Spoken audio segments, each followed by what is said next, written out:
ഈശോ മിശിഹായ്ക്ക് സ്തുതിയായിരിക്കട്ടെ. ഞാൻ മാണിപ്പറമ്പിലച്ചൻ. പുതിയ നിയമ വചന ധ്യാനം ക്ലാസ് 42. സ്ലീഹന്മാരുടെ നടപടി 2-ാമത്തെ അധ്യായം 12 മുതൽ 21 വരെ വചനങ്ങൾ. എല്ലാവരും സംഭ്രമിച്ച് അന്തം വിട്ട് ഇത് എന്തായിരിക്കും എന്ന് പരസ്പരം പറഞ്ഞു. മറ്റു ചിലർ പരിഹസിച്ച് പറഞ്ഞു, ഇവർ അമിതമായി പുതുവീഞ്ഞു കുടിച്ചിരിക്കുന്നു. അപ്പോൾ പത്രോസ് 11 പേരോടുമൊപ്പം എഴുന്നേറ്റ് നിന്ന് ഉച്ചസ്വരത്തിൽ അവരോട് പറഞ്ഞു, യഹൂദ പുരുഷന്മാരെ, യെരൂസലമിൽ പാർക്കുന്ന സകലരുമേ, ഇത് നിങ്ങൾ അറിഞ്ഞിരിക്കട്ടെ. എന്റെ വാക്കുകൾ ശ്രദ്ധിക്കുവിൻ. നിങ്ങൾ ഊഹിക്കുന്നത് പോലെ ഇവർ ലഹരി പിടിച്ചവരല്ല. ഇപ്പോൾ പകലിന്റെ 3 മണിക്കൂറല്ലേ ആയിട്ടുള്ളൂ. ഇത് യോവേൽ പ്രവാചകൻ മുഖാന്തരം അരുളി ചെയ്തതാണ്. അതെന്തെന്നാൽ, ദൈവം അരുളി ചെയ്യുന്നു, അന്ത്യകാലങ്ങളിൽ സകല ജനത്തിന്മേലും എന്റെ ആത്മാവിനെ ഞാൻ വർഷിക്കും. നിങ്ങളുടെ പുത്രന്മാരും പുത്രിമാരും പ്രവചിക്കും. നിങ്ങളെ യുവാക്കൾ ദർശനങ്ങൾ ദർശിക്കും. നിങ്ങളുടെ വൃദ്ധന്മാർ സ്വപ്നങ്ങൾ കാണും. എന്റെ ദാസന്മാരുടെ മേലും ദാസിമാരുടെ മേലും ഞാൻ ആ നാളുകളിൽ എന്റെ ആത്മാവിനെ വർഷിക്കും. അവരും പ്രവചിക്കും. ആകാശത്തിൽ അത്ഭുതങ്ങളും താഴെ ഭൂമിയിൽ അടയാളങ്ങളും കാണിക്കും. രക്തവും തീയും പുകയാവിയും. കർത്താവിന്റെ മഹനീയവും പ്രസിദ്ധവുമായ ദിനം വരുന്നതിനു മുൻപേ സൂര്യൻ ഇരുളായും ചന്ദ്രൻ രക്തമായും മാറിപ്പോകും. എന്നാൽ കർത്താവിന്റെ നാമം വിളിച്ചപേക്ഷിക്കുന്നവനെല്ലാം രക്ഷിക്കപ്പെടും. ഇതാണ് തിരുവചനം. ഈ 2-ാമത്തെ അധ്യായം 14-ാമത്തെ വാക്യം മുതൽ 41-ാം വാക്യം വരെയുള്ളത് പത്രോസിന്റെ പെന്തക്കോസ്ത പ്രസംഗമാണ്. അതിൽ ആദ്യത്തെ കുറച്ച് 21 വാക്യങ്ങളാണ് നമ്മൾ വായിച്ചത്, 14 തൊട്ട് 21 വരെ. പ്രേക്ഷിത പ്രഭാഷണത്തില് ആദ്യത്തേതാണ് പെന്തക്കോസ്ത നാളിലെ പത്രോസിന്റെ പ്രസംഗം. അതിന്റെ ഘടന ഏകദേശം എങ്ങനെയാണ്? ഒരു ആമുഖം. അതാണ് ഇപ്പം നമ്മൾ വായിച്ചത് 14 മുതൽ 21 വരെ. അത് കഴിഞ്ഞ് യേശുവിന്റെ രഹസ്യം എന്താണെന്ന് വെളിപ്പെടുത്തുകയാണ് പത്രോസ്, 22-ാം വാക്യം മുതൽ 36-ാം വാക്യം വരെ. പിന്നെ ഉപസംഹാരം, അനുദപിച്ച് മാനസാന്തരപ്പെടൽ ആഹ്വാനമാണ്, 37 മുതൽ 41 വരെ വചനങ്ങൾ. പത്രോസ് പഴയ നിയമത്തിലെ വചനങ്ങളെല്ലാം എടുത്തുപയോഗിച്ചിരിക്കുന്നത് ഗ്രീക്ക് സെപ്തുജിന്ത് പാഠാന്തരത്തിൽ നിന്നാണ്, ഹീബ്രു അല്ല. ഗ്രീക്ക് സെപ്തുജിന്ത് പാഠാന്തരമാണ് ആദിമ സഭയുടെ ബൈബിള്. അതിനകത്ത് പഴയ നിയമത്തിൽ 39 പുസ്തകമല്ല, 46 പുസ്തകമുണ്ട്. 1825 വരെ പ്രൊട്ടസ്റ്റന്റുകാരുടെ ബൈബിളിലും ഈ പുസ്തകങ്ങളുണ്ടായിരുന്നു. 1825 7 പുസ്തകങ്ങൾ വേണ്ടെന്ന് വെക്കാനായിട്ട് തീരുമാനിച്ചത് പ്രൊട്ടസ്റ്റന്റ് ബൈബിള്. എന്ന് വെച്ചാൽ പത്രോസ് ഉപയോഗിക്കുന്ന ആദിമസഭയുടെ ബൈബിള്, ഗ്രീക്ക് ബൈബിള്, അതിൽ പഴയ നിയമത്തിൽ 39 പുസ്തകമല്ല, 46 പുസ്തകമുണ്ട്. പക്ഷെ ഇപ്പോ പ്രൊട്ടസ്റ്റന്റുകാരുടെ പല ബൈബിളിലും അതില്ല. പക്ഷെ ഇപ്പൊ വീണ്ടും ലേറ്റസ്റ്റ് ആയിട്ട് വരുന്ന പ്രൊട്ടസ്റ്റന്റ് ബൈബിളുകളിൽ അത് വീണ്ടും പ്രിന്റ് ചെയ്ത് തുടങ്ങിയിട്ടുണ്ട്. അപ്പൊ കത്തോലിക്ക സഭയുടെ നിലപാട് അന്നും ഇന്നും ശരിയാണെന്ന് തെളിയുകയാണ്. അവർക്കാണ് ഈ നിലപാട് മാറ്റമുള്ളത്. കത്തോലിക്ക സഭയ്ക്ക് ഒരു നിലപാട് മാറ്റം ഉണ്ടായിട്ടില്ല. അപ്പോ പത്രോസ് എടുത്ത് ഉപയോഗിക്കുന്നത് മുഴുവൻ ആദിമസഭയുടെ ബൈബിളായിരുന്ന സെപ്തുജിന്ത് ഗ്രീക്കാണ്. അതില് പഴയ നിയമത്തിൽ 46 പുസ്തകങ്ങളുണ്ട്, 39 അല്ല. അതുകൊണ്ട് കത്തോലിക്കർ ഉപയോഗിക്കുന്ന ബൈബിളിലെ ഗ്രന്ഥങ്ങളാണ് ശരിക്കും മൗലികമായിട്ടുള്ളത്. പത്രോസ് നമ്മൾ പറഞ്ഞാലും പെത്രോസ് എന്നാണ് ശരിക്കും.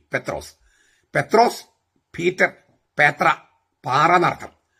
12 പേരിൽ ഒന്നാമനാണെന്ന് മത്തായി 10:2 എഴുതിയിട്ടുണ്ട്. തന്റെ സഭ സ്ഥാപിക്കപ്പെട്ട പാറ പത്രോസാണെന്ന് യേശു വെളിപ്പെടുത്തിയിട്ടുണ്ട്, മത്തായി 16:18.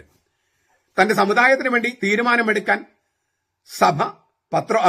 യേശു പത്രോസിന് സ്വാതന്ത്ര്യം കൊടുത്തിട്ടുണ്ട്, മത്തായി 17:24-27. സഭയുടെ അജപാലകനായും മുഖ്യ അജപാലകനായി പത്രോസിനെ വാഴിച്ചത് യേശു തന്നെയാണ്, യോഹന്നാൻ 21:15-17. സ്വർഗരാജ്യം താക്കോലുകൾ യേശു കൈമാറിയത് അദ്ദേഹത്തിന് മാത്രമാണ്, മത്തായി 16:19. ആ ഉത്തരവാദിത്വം പത്രോസ് നിറവേറ്റുകയാണ്. അതുകൊണ്ട് പത്രോസിന്റെ ആ പരമാധികാരം, അത് പത്രോസിന് മാത്രം ഉള്ളതല്ലല്ലോ, പിൻഗാമികൾക്കുള്ളതല്ലേ. ആ അധികാരം അംഗീകരിക്കാൻ കത്തോലിക്ക സഭയിൽ നിന്ന് വിട്ടുപോയിട്ടുള്ള സകല മനുഷ്യരും തയ്യാറായി കത്തോലിക്ക സഭയ്ക്ക് തിരിച്ചു വരണം. അവിടെയും കുറെ തിന്മകളുണ്ട്, കത്തോലിക്ക സഭയിൽ തിന്മകളൊക്കെയുണ്ട്. അത് മാനുഷികമായിട്ടുള്ള സംവിധാനത്തിൽ അത് ഉണ്ടാകും. പക്ഷേ യേശുക്രിസ്തുവിന്റെ ആത്മാവിന് നൽകപ്പെട്ടിരിക്കുന്നവർക്ക്, യേശുക്രിസ്തു വിശ്വസിക്കുന്നവർക്ക് നൽകപ്പെട്ട ആത്മാവാണ്, പരിശുദ്ധാത്മാവാണ് സഭ. ആ സഭ കർത്താവ് സ്ഥാപിച്ച സഭ കത്തോലിക്ക സഭയാണ്. അതുകൊണ്ട് പത്രോസിന്റെ നേതൃത്വം, മാർപ്പാപ്പയുടെ നേതൃത്വം അംഗീകരിച്ച് ഈ സഭയിലേക്ക് തിരിച്ചു വരുന്നതാണ് തിരുവചനങ്ങളോട്, ഞാൻ എല്ലാം തിരുവചനം പറഞ്ഞത്, തിരുവചനങ്ങളോട് വിശ്വസ്ത പുലർത്തുന്നവർ ചെയ്യേണ്ടത്. ആ പത്രോസിന്റെ പരമാധികാരത്തിന്റെ സ്വഭാവം എങ്ങനെയായിരിക്കും അതെല്ലാം ചർച്ച ചെയ്ത് തീരുമാനിക്കാം. പക്ഷെ ആ നേതൃത്വം അംഗീകരിക്കണം. അതാണ് ഈ ഇംഗ്ലണ്ടിലെ ആംഗ്ലിക്കൻ സഭ പോലും primacy of honour of the pope എന്ന് അംഗീകരിച്ചു കഴിഞ്ഞിട്ടുണ്ട്. അതായത് പ്രൈമസി ഓഫ് അതോറിറ്റി, അധികാരത്തിന്റെ പരമാധികാരം അംഗീകരിച്ചിട്ടില്ലെങ്കിലും ബഹുമാനത്തിൽ, ആദരവിന്റെ കാര്യത്തിൽ ഏറ്റവും ഉന്നതൻ മാർപ്പാപ്പയാണെന്ന് ആംഗ്ലിക്കൻ സഭ അംഗീകരിച്ചിട്ടുണ്ട്. അതുപോലെ പല സഭകൾ അംഗീകരിച്ചു വരുന്നു. അത് അംഗീകരിക്കേണ്ടതുണ്ട്. പത്രോസിന്റെ പരമാധികാരത്തിന്റെ സ്വഭാവം നമുക്ക് നിശ്ചയിക്കാം ചർച്ച ചെയ്ത്. പക്ഷെ ആ പരമാധികാരം ഇല്ലെന്ന് പറയുന്നത് ശരിയല്ല.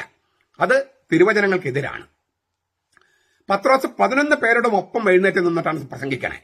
പത്രോസും 11 പേരും, ആകെ 12 പേര് ഇല്ലേ. 11 പേരോടുമൊപ്പം പത്രോസ് എഴുന്നേറ്റുന്നാണ്.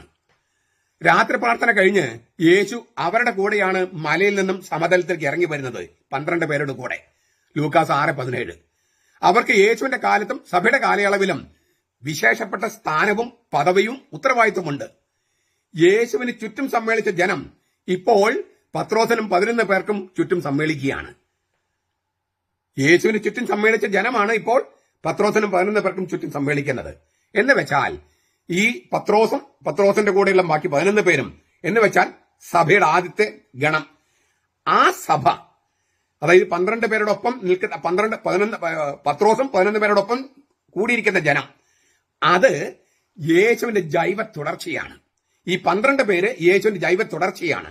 അതുകൊണ്ടാണ് യേശുവിന് ചുറ്റും സമ്മേളിച്ചവര് ഇപ്പോൾ ഈ 12 പേർക്കും ചുറ്റും സമ്മേളിച്ചിരിക്കുന്നത്. ഞാൻ ആവർത്തിക്കുക, കത്തോലിക്ക സഭ യേശുവിന്റെ ജൈവ തുടർച്ചയാണ്. അത് ലൂക്കാസ് ആവർത്തിച്ച് അടിവരയിട്ട് പറയാണ്. മാത്രമല്ല, ഇസ്രായേലിന്റെ മേലും 1:21 നമ്മൾ കണ്ടതാണ്, എല്ലാ ഇസ്രായേലിന്റെ മേലും 2:36 ചിതറിക്കിടക്കുന്ന യഹൂദന്മാരുടെ മേലും അവകാശവാദം ഉന്നയിക്കാൻ ഈ 12 പേർക്ക് കഴിയും, പത്രോസിനും 11 പേർക്കും കഴിയും.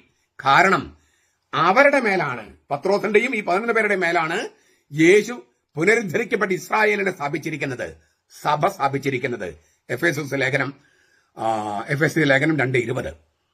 ഇസ്രായേലിന്റെ ഒരുമിച്ച് കൂടൽ അവരിലൂടെയാണ് സംഭവിക്കുന്നത്, ഈ 12 പേരിലൂടെ. എന്നിട്ട് ഈ 12 പേരിൽ തലവനായ സഭയുടെ ആദ്യത്തെ മാർപ്പാപ്പയായ പത്രോസ് എഴുന്നേറ്റ് നിൽക്കുകയാണ് പ്രസംഗിക്കാനായി. അദ്ദേഹം പറഞ്ഞ ആദ്യത്തെ വാക്കുകൾ എന്താണ്? യഹൂദ പുരുഷന്മാരെ, യെരൂസലേമിൽ പാർക്കുന്ന സകലരുമേ. യഹൂദ പുരുഷന്മാരെ, യെരൂസലേമിൽ പാർക്കുന്ന സകലരുമേ. ഈ സംബുദ്ധി, അഭിസംബോധന വളരെ പ്രധാനപ്പെട്ടതാണ്. ഇവരാണ് യേശുവിനെ വധിച്ചതിന് ഉത്തരവാദികള്.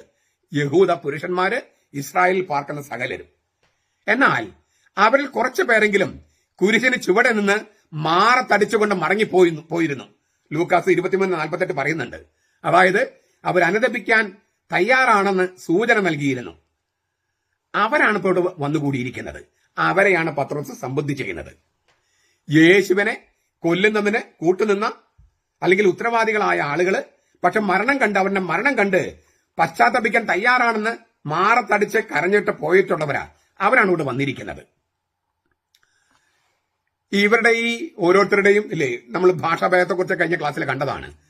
അപ്പോൾ ഇവരെല്ലാം പുതുവീഞ്ഞു കുടിച്ച് ഇവർക്ക് ബോധം പോയതാണ്, അതുകൊണ്ടാണ് നമ്മൾ ഇങ്ങനെ സംസാരിക്കുന്നത് പറഞ്ഞപ്പോൾ പത്രോസ് മറുപടി പറയാണ്, ഇത് 3 മണിക്കൂറല്ലേ? അതായത് രാവിലെ 9 മണി, രാവിലെ 6 മണിക്ക് തുടങ്ങുന്ന ദിവസത്തിന്റെ 3 മണിക്കൂർ അല്ലേ? 6 മണിക്കാണ് ദിവസം തുടങ്ങണേ, അതിന്റെ 3 മണിക്കൂർ 9 മണി, രാവിലെ 9 മണി. രാവിലെ 9 മണിയല്ലേ ആയിട്ടുള്ളൂ? അപ്പോഴേക്കും ഈ പുതുവീഞ്ഞു കുടിച്ച് ബോധം പോയെന്നൊക്കെ പറയുന്നത് എന്ത് ശരിയാണോ? മാത്രമല്ല, പെന്തക്കോസ്ത് തിരുനാളില് രാവിലെ ഉപവസിക്കുകയാണ് യഹൂദരുടെ പതിവ്. അതിനാൽ തന്നെ വീഞ്ഞു കുടിച്ച് ലഹരി പിടിച്ചതാണെന്ന വ്യാഖ്യാനം തെറ്റാണ്. മാത്രമല്ല, ദേവാലയത്തിലെ പെന്തക്കോസ്ത് തിരുനാളിന്റെ ആചാരങ്ങൾ നടക്കുന്ന നേരമാണ് രാവിലെ 9 മണി. ആ നേരത്തെ യഹൂദന്മാര് കള്ളു കുടിച്ച് നടക്കണേ? യഹൂദന്മാരത് ചെയ്യില്ല. അതുകൊണ്ട് നിങ്ങളുടെ ഈ ആരോപണം തെറ്റാണ് എന്ന് പൗലോസ് പറയാണ്. എന്നിട്ട് എന്താണ് ഈ പെന്തക്കോസ്ത് നാൾ സംഭവിച്ചതെന്ന് യോവേൽ പ്രവാചകന്റെ വാക്കുകൾ ഉപയോഗിച്ച് പത്രോസ് ഒരു വ്യാഖ്യാനം നൽകുകയാണ്. ആ വ്യാഖ്യാനത്തിൽ പല കാര്യങ്ങളുണ്ട്. 1, യുഗാന്തത്തിൽ നടക്കേണ്ട പരിശുദ്ധാത്മാവിന്റെ ചൊരിയൽ ഇതാ സംഭവിച്ചിരിക്കുന്നു. യുഗാന്തം തുടങ്ങിയിരിക്കുന്നു, ലോകാവസാനം തുടങ്ങിയിരിക്കുന്നു. അതിനാൽ യുഗാന്ത യാഥാർത്ഥ്യമായ സഭയിൽ പ്രായഭേദമന്യേ പലർക്കും പ്രവചനവരം ലഭിക്കുന്നു.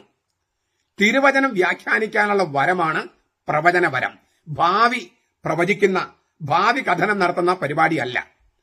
പ്രവചനവരമത്തിന് പഴയ നിയമത്തിലും പുതിയ നിയമത്തിലും 2 അർത്ഥമാണ്. പഴയ നിയമം വാഗ്ദാനങ്ങളുടെ ഗ്രന്ഥമാണ്, പ്രവചനങ്ങളുടെ ഗ്രന്ഥം. അപ്പോൾ ഭാവി കഥനത്തിന് ചെറിയൊരു സാധ്യതയുണ്ട്. പുതിയ നിയമം നിവൃത്തിയായി കഴിഞ്ഞു, നിവൃത്തിയാകലാണ്. കർത്താവ് എല്ലാ പ്രവചനങ്ങളും നിവൃത്തിയാക്കി കഴിഞ്ഞു. ഇനി എന്താ പ്രവചിക്കാൻ കിടക്കണേ? അതായത് ഭാവി കഥനം. ഒന്നുമില്ല. ഭാവി കഥനം വേണ്ടതില്ല ഈ പുതിയ നിയമത്തില്. അതുകൊണ്ട് പ്രവചനപരം എന്നതിന് പഴയ നിയമത്തിലും പുതിയ നിയമത്തിലും രണ്ടർത്ഥം. പുതിയ നിയമത്തിൽ ഇതിന്റെ അർത്ഥം തിരുവചനം വ്യാഖ്യാനിക്കാനുള്ള വരമെന്നാണ് പ്രവചനപരം. പ്രവാചകന്മാർ എന്ന് പറഞ്ഞാൽ പൗലോസിനെ പോലെ, പൗലോസ് ബർണബാസിനൊക്കെ പോലെ ഇങ്ങനെ ഒരു സ്ഥലത്ത് മറ്റൊരു സ്ഥലത്തേക്ക് സഞ്ചരിച്ചുകൊണ്ട് വചനം പ്രസംഗിച്ചിരുന്നവർ എന്നാണ് അർത്ഥം. ഒരു സ്ഥലത്ത് താമസിച്ച് വചനത്തിൽ ആഴപ്പെടുത്തിയവരാണ് പ്രബോധകർ അല്ലെങ്കിൽ അധ്യാപകര്. അപ്പോൾ പ്രവാചകന്മാർ, അപ്പസ്തോലന്മാരും പ്രവാചകന്മാരുമാകുന്ന അടിസ്ഥാനത്തിന്മേൽ സഭ പണിയപ്പെട്ടുവെന്ന് എഫേസ്യ ലേഖനം 2:20 പൗലോസ് പറയുമ്പോൾ അതിനർത്ഥം പത്രോസ് തുടങ്ങിയ 12 പേരുണ്ടല്ലോ, അവർ അപ്പസ്തോലന്മാര്, പിന്നെ പൗലോസിനെ പോലുള്ള പ്രവാചകന്മാര്, സഞ്ചരിച്ച് വചനം വ്യാഖ്യാനിച്ചിരുന്നവരും വചനം പ്രസംഗിച്ചിരുന്നവര്. അപ്പോൾ ഈ യുഗാന്ത യാഥാർത്ഥ്യമാണ് സഭ എന്ന് വെച്ചാൽ ലോകാവസാനത്തിൽ എന്താ സംഭവിക്കുക? പരിശുദ്ധാത്മാവിന് ചൊരിയലും നടക്കും. അത് നടന്നു കഴിഞ്ഞ പെന്തക്കോസ്ത നാളില് എന്ന് വെച്ചാൽ ലോകാവസാനം ആരംഭിച്ചു കഴിഞ്ഞു. സഭ ലോകാവസാനത്തിലാണ് ജീവിക്കുന്നത്. ഇപ്പൊ നമ്മൾ ആ ലോകാവസാനം ഒരു പ്രക്രിയയാണ്. അതിന്റെ 2000 വർഷം കഴിഞ്ഞു. ആ പ്രക്രിയയുടെ സമാപനത്തിൽ കർത്താവിന്റെ ദ്വിതീയ ആഗമനം. അപ്പൊ നമ്മളിപ്പോൾ യുഗാന്ത കാലത്താണ്, ലോകാവസാന നാളുകളിലാണ് നമ്മൾ താമസിക്കുന്നത്, നമ്മൾ പാർക്കുന്നത്. ഇപ്പൊ നമ്മൾ താമസിക്കുന്ന ഈ സമയമാണ് ലോകാവസാന സമയം. ഇത് തെറ്റിദ്ധരിക്കാൻ പാടില്ല. അതാണ് പത്രോസ് പറഞ്ഞത്, യുഗാന്തത്തിൽ നടക്കേണ്ട പരിശുദ്ധാത്മാവിന്റെ ചൊരിയൽ ഇതാ സംഭവിച്ചു കഴിഞ്ഞു പെന്തക്കോസ്തയിൽ. അതിനാൽ യുഗാന്ത യാഥാർത്ഥ്യമാണ് സഭ. ആ സഭയിൽ പ്രായഭേദമന്യേ എല്ലാവർക്കും തിരുവചനം വ്യാഖ്യാനിക്കാനുള്ള വരമുണ്ട്. പക്ഷേ തോന്നി പോലെ വ്യാഖ്യാനിക്കാൻ പാടില്ല. കർത്താവിന്റെ മനസ്സിനോട് ചേർന്ന് സഭയിൽ സംരക്ഷിക്കപ്പെട്ടിരിക്കുന്ന വചനത്തോട് ചേർന്ന് വേണം വ്യാഖ്യാനിക്കാൻ. അതിന് കത്തോലിക്കരെ സഹായിക്കാൻ പറ്റിയ ഏറ്റവും നല്ല ഗ്രന്ഥങ്ങളിൽ ഒന്നാണ് കത്തോലിക്ക സഭയുടെ മതബോധനം. അതിന് ഫുട്നോട്ട് നോക്കിക്കഴിഞ്ഞാൽ അറിയാം, മുഴുവൻ ഈ തിരുവചനങ്ങളും പിന്നെ സഭാപിതാക്കന്മാരുടെ വ്യാഖ്യാനങ്ങളുമാണ്. അപ്പൊ നമ്മൾ എന്ത് വിശ്വസിക്കുന്നു ഇവിടെ എഴുതി വെച്ചിട്ടുണ്ട്. അപ്പൊ നമ്മൾ പ്രഖ്യാപിക്കുന്ന കാര്യം, പ്രവചിക്കുന്ന കാര്യം ധ്യാനഗുരുക്കന്മാരടക്കം ഇതൊന്ന് ക്രോസ് ചെക്ക് ചെയ്യണം. കത്തോലിക്ക സഭയുടെ മതബോധനമായി ചേർന്ന് പോകുന്നതാണോ നമ്മുടെ പ്രബോധനമെന്ന്. അല്ലാതെ എനിക്ക് പ്രവചനപരമുണ്ട്, തിരുവചനം വ്യാഖ്യാനിക്കാൻ എനിക്ക് കഴിയും, അതിന് തോന്നിയാസം പോലെ ചെയ്യാം എന്നൊന്നും കരുതരുത്. അങ്ങനെ ചെയ്യുന്നത് ഭയങ്കര അപകടമാണ്. ഈ കർത്താവീശോമിശിഹായും പത്രോസും പൗലോസും ഒക്കെ ഇത്തരം വ്യാജ പ്രവാചകന്മാർക്കെതിരെ ഒരുപാട് യുദ്ധം ചെയ്തിട്ടുണ്ട്. നമ്മളും ചെയ്യേണ്ടി വരും. രണ്ടാമതായിട്ട് പത്രോസ് പറഞ്ഞത് ഈ വ്യാഖ്യാനം എന്താണ് പെന്തക്കോസ്ത നാളിൽ സംഭവിച്ചത്? കർത്താവിന്റെ ദിനം ഉദയം ചെയ്യുന്നതിന് മുൻപുള്ള പ്രാപഞ്ചിക സൂചനകളും നിമിത്തങ്ങളും അടയാളങ്ങളും കാണാൻ കഴിയും. കർത്താവിന്റെ ദിനം ഉദയം ചെയ്യുന്നതിന് മുൻപ്, കർത്താവിന്റെ ദിനം എന്ന ന്യായവിധിയുടെ ദിനമാണ്. നമ്മളത് ചിലപ്പോഴൊക്കെ ധ്യാനിച്ചിട്ടുണ്ട്, നമുക്ക് പിന്നീട് വിശദമായിട്ട് പറയാം. അപ്പൊ കർത്താവിന്റെ ദിനം, ന്യായവിധിയുടെ ദിനം ആഗതമാകുന്നതിന് മുമ്പ് ചില പ്രാപഞ്ചിക സൂചനകള്, നിമിത്തങ്ങള്, അടയാളങ്ങളൊക്കെ കാണും. മൂന്നാമത്തെ കാര്യം, കർത്താവിന് നാം വിളിച്ചപേക്ഷിക്കുന്നവർക്ക് രക്ഷ പ്രാപിക്കാൻ പറ്റും. രക്ഷ പ്രാപിക്കാൻ ഒറ്റ നാമേ ഉള്ളൂ, അത് ഈശോ എന്ന നാമമാണ്. അതല്ലാതെ വേറെ രക്ഷ പ്രാപിക്കാൻ മറ്റൊരു മാർഗം, മറ്റൊരു നാമം ദൈവപിതാവ് നൽകിയിട്ടില്ല. മിശിഹായുടെ യുഗം വന്നു ചേർന്നിരിക്കുന്നുവെന്ന് പെന്തക്കോസ്ത സ്ഥിരീകരിക്കുകയാണല്ലോ. മിശിഹായുടെ യുഗം, അതാണ് യുഗാന്ത യുഗം എന്ന് പറയണേ, യുഗാന്ത കാലയളവ്. യോവേൽ പ്രവാചകന്റെ വാക്കുകളാണ് പത്രോസ് തന്റെ പ്രസംഗത്തിന്റെ ആരംഭത്തിൽ ഉപയോഗിക്കുന്നത്. സ്ത്രീകള്, പുരുഷന്മാര്, യുവാക്കള്, വൃദ്ധര്, അടിമകള്, സ്വതന്ത്രര് എന്നിവരുടെ മേൽ പരിശുദ്ധാത്മാവിനെ വർഷിക്കുന്നതാണ് യോവേൽ പ്രവാചകൻ മുൻകൂട്ടി കണ്ടത്. മിശിഹാ യുഗത്തിൽ അടയാളങ്ങളും അത്ഭുതങ്ങളും കൂടുതലായി ഉണ്ടാകും. കർത്താവിന്റെ നാമത്തിൽ രക്ഷ വരികയും ചെയ്യും. ഈ യേശുവിന്റെ വീര്യപ്രവർത്തികളെയാണ് ഈ അടയാളങ്ങളും അത്ഭുതങ്ങളും എന്ന് പത്രോസ് വ്യാഖ്യാനിക്കുന്നുണ്ട്. യേശുവാണ് യാഹ്വേ അഥവാ കർത്താവ്. അവന്റെ നാമത്തിൽ മാമോദിസ സ്വീകരിക്കുന്നതിലൂടെ നാം രക്ഷയിലേക്ക് ചുവടുവെക്കുന്നു. ഇതാണ് പത്രോസ് സമർത്ഥിക്കുന്നത്. ജെറൂസലമിൽ നിന്ന് രക്ഷപ്പെട്ട ഇസ്രായേലിലെ ശിഷ്ടഭാഗത്തെക്കുറിച്ചാണ് യോവേല് പറഞ്ഞത്. ജെറൂസലമിൽ നിന്ന് രക്ഷപ്പെട്ട ഇസ്രായേലിലെ ശിഷ്ടഭാഗം, അവശിഷ്ടം, തിരിച്ചേഷിപ്പ്, അതിനെക്കുറിച്ചാണ് യോവേല് പറഞ്ഞത്. യുഗങ്ങളുടെ ഊഴത്തില് പരിശുദ്ധാത്മാവിനെ വർഷിക്കുമെന്നുള്ള മറ്റ് പ്രവചനങ്ങള് ഇതിനെ ബലപ്പെടുത്തുകയാണ്. യെശയ്യാ 32:15, 44:3, യെഹെസ്കേൽ 36, 26, 27, 39, 29 ഒക്കെ. ചുരുക്കത്തില് ഈ പത്രോസിന്റെ പെന്തക്കോസ്ത പ്രസംഗത്തിന്റെ വിശദാംശങ്ങളിലേക്ക് കടക്കുന്നതിന് മുൻപ് ഈ കാര്യങ്ങളൊക്കെ ഒന്ന് അറിഞ്ഞിരിക്കണം. എന്താണ് യോവേൽ പ്രവാചകൻ പറഞ്ഞത്, അതെങ്ങനെയാണ് പത്രോസ് വ്യാഖ്യാനിച്ചത്, ഇതെല്ലാം ആമുഖമായിട്ടിപ്പോൾ നമ്മൾ കണ്ടു കഴിഞ്ഞു. ഇനി പത്രോസിന്റെ പ്രസംഗത്തിലെ, പെന്തക്കോസ്ത പ്രസംഗത്തിന്റെ ആഴപ്പെട്ട കാര്യങ്ങൾ നമുക്ക് അടുത്ത ക്ലാസ്സിൽ കാണാം. ഇത് നമുക്കറിയാം, സഭയുടെ ഉദ്ഘാടനമാണ്. അതായത് യുഗാന്ത കാലയളവിലാണ് നമ്മൾ സഭ. ഇപ്പോഴാണ് യുഗാന്തം തുടങ്ങിയത്. കർത്താവീശോമിശിഹായുടെ സ്വർഗാരോഹണത്തോടെ അല്ലെങ്കിൽ പരിശുദ്ധാത്മന്റെ ആഗമനത്തോടെ യുഗാന്ത കാലയളവ് തുടങ്ങി. അതൊരു പ്രക്രിയയാണ്. ലോകാവസാനം ഒരു പ്രക്രിയ. അത് ആരംഭിച്ചു പരിശുദ്ധാത്മാവിന് ചൊരിഞ്ഞതോടുകൂടി. അതാണ് പത്രോസ് വ്യാഖ്യാനിച്ചത്. അപ്പൊ നമ്മൾ യുഗാന്ത കാലയളവിൽ നമ്മൾ ജീവിക്കുന്നവരാണ്. യുഗാന്ത യാഥാർത്ഥ്യമാണ് സഭ. ഈ ലൂക്കാസിന്റെ സുവിശേഷത്തില് കർത്താവ് യേശു മിശിഹ പറയുന്നുണ്ട്, വിജാതിയരുടെ നാളുകൾ പൂർത്തിയാകുന്നത് വരെ യെറൂസലം ചവിട്ടിപ്പതിക്കപ്പെടേണ്ടിയിരിക്കുന്നു. വിജാതിയരുടെ നാളുകൾ എന്ന് വെച്ചാൽ എന്താ അർത്ഥം? സഭയുടെ കാലയളവ് എന്നാണ് അതിന്റെ അർത്ഥം.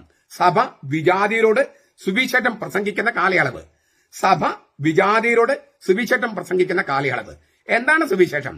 യേശുക്രിസ്തുവിൽ രക്ഷയുണ്ട് എന്നതാണ് സുവിശേഷം. അത് സ്ത്രീകൾക്കും യുവാക്കൾക്കും വൃദ്ധർക്കും പുരുഷന്മാർക്കും ആണുങ്ങൾക്കും പെണ്ണുങ്ങൾക്കും ഒക്കെയുണ്ട്. ഈ ഒരു സുവിശേഷം, സ്നേഹത്തിന്റെ സുവിശേഷം, അത് പ്രസംഗിക്കണം. അത് പ്രസംഗിക്കാൻ വളരെ പറ്റിയൊരു സന്ദർഭമാണ് കേരളത്തിലും ഇന്ത്യയിലും. കാരണം എന്താണ്? എങ്ങനെയെങ്കിലും സ്ത്രീകൾ അടിമകളാക്കുക, പുരുഷന്റെ വസ്തുവാക്കി അങ്ങനെ തുച്ഛീകരിക്കുക എന്ന് ചില മതസംഘടനകള് തീരുമാനിച്ചുറച്ച് നടപ്പാക്കാൻ ശ്രമിക്കുകയാണ്. സ്ത്രീകളെ അടിമകളാക്കി, വസ്തുക്കളാക്കി, കച്ചവട ചരക്കാക്കി, ഒരു തുണിയിട്ട് മറച്ച് അവരെ പുരുഷന് തുല്യരല്ല, അത് സ്ത്രീ വിരുദ്ധത മുഖമുദ്രയാക്കിയിരിക്കുന്ന ചില ആളുകള് അവരുടെ ഹിഡൻ അജണ്ട നടപ്പാക്കാൻ സ്കൂളുകളിലും പള്ളികളിലും കോളേജുകളിലും ഒക്കെ വിവിധ തരത്തിൽ നിസ്കാരമുറിയായിട്ടും ഹിജാബായിട്ടും ഒക്കെ ഇങ്ങനെ വരികയാണ്. അപ്പോൾ യേശുക്രിസ്തുവിന്റെ സുവിശേഷം ഇവിടെയാണ് പ്രസംഗിക്കേണ്ടത്.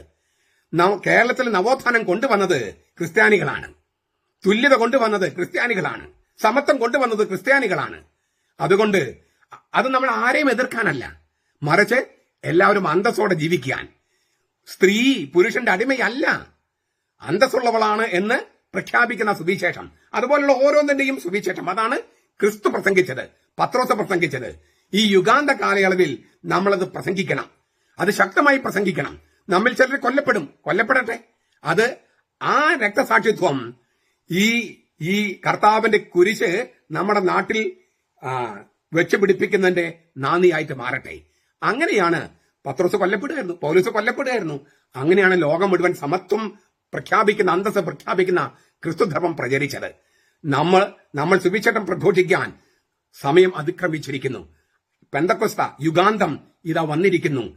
യുഗാന്തം തുടങ്ങിയത് പെന്തക്കൊസ്തയില്. നമ്മൾ യുഗാന്ത കാലയളവിലാണ്. സമത്വത്തിന്റെയും അന്തസ്സിന്റെയും ആദരവിന്റെയും കാലയളവ്, അടിമത്തത്തിന്റെ കാലയളവല്ല എന്ന് പ്രഖ്യാപിക്കണം. അതാണ് രക്ഷ. നമ്മുടെ കർത്താവ് ഈശോ മിശിഹായുടെ കൃപയും പിതാവായ ദൈവത്തിന്റെ സ്നേഹവും പരിശുദ്ധാത്മാവിന്റെ സഹവാസവും നാം എല്ലാവരോടും കൂടി ഉണ്ടായിരിക്കട്ടെ, ഇപ്പോഴും എപ്പോഴും എന്നേക്കും. ആമേൻ. ഈശോ മിശിഹായ്ക്ക് സ്തുതിയായിരിക്കട്ടെ. ഞാൻ മാണിപ്പറമ്പിലച്ചൻ. മരിയൻ ധ്യാനം എപ്പിസോഡ് 133. ലുത്തിനിയായെക്കുറിച്ചുള്ള നമ്മുടെ ധ്യാനം 46. മരിയൻ ജപമാലയില് തിരുവചനക്കൊന്തയില് ലുത്തിനിയായില് വാഴ്ത്തുമൊഴിയുണ്ട്. മറിയത്തിന്റെ വാഴ്ത്തുമൊഴികൾ 54 മൊത്തമുണ്ട്. അതിൽ 43 പൂർവ്വപിതാക്കന്മാരുടെ രാജ്ഞി, ക്വീൻ ഓഫ് പേട്രിയാർക്സ്, റെജീന പാത്രിയാർക്കാരും എന്ന ലത്തീനിൽ റെജീന പാത്രിയാർക്കാരും. അബ്രഹാം, ഇസഹാക്ക്, യാക്കോബ് എന്നിവരും യാക്കോബിന്റെ 12 മക്കളും നമ്മുടെ പൂർവ്വപിതാക്കന്മാരാണ്. ശ്ലീഹന്മാർ നടപടി 7-8 അധ്യായം 8-9 വാക്യങ്ങൾ അത് പറഞ്ഞിട്ടുണ്ട്. ദാവീദിനെയും നമ്മുടെ പൂർവ്വപിതാവായിട്ടാണ് കണക്കാക്കുന്നത്. ശ്ലീഹന്മാർ നടപടി 2:29 അത് കാണാം. ഈ ദാവീദിന്റെ പുത്രനായിട്ടാണ് യേശുക്രിസ്തു ജനിച്ചത്. മത്തായി 1:1 അബ്രഹാമിന്റെ പുത്രനായ ദാവീദിന്റെ പുത്രൻ യേശുക്രിസ്തുവിന്റെ വംശാവലി പുസ്തകം, വംശാവലി ഗ്രന്ഥം അങ്ങനെ പറഞ്ഞിട്ട് തുടങ്ങുന്നത്. ദാവീദിന്റെ പുത്രൻ യേശു ദാവീദിന്റെ കർത്താവുമാണ്. അപ്പോൾ ദാവീദിന്റെ യഹൂദ ഗോത്രത്തിനാണ് യേശു ജനിച്ചത്. മറിയത്തിന്റെ ഗോത്രം ഏതാണെന്ന് കൃത്യമായിട്ടൊരു നിശ്ചയം, ഒരു തീർപ്പ് പുതിയ നിയമത്തിലില്ല.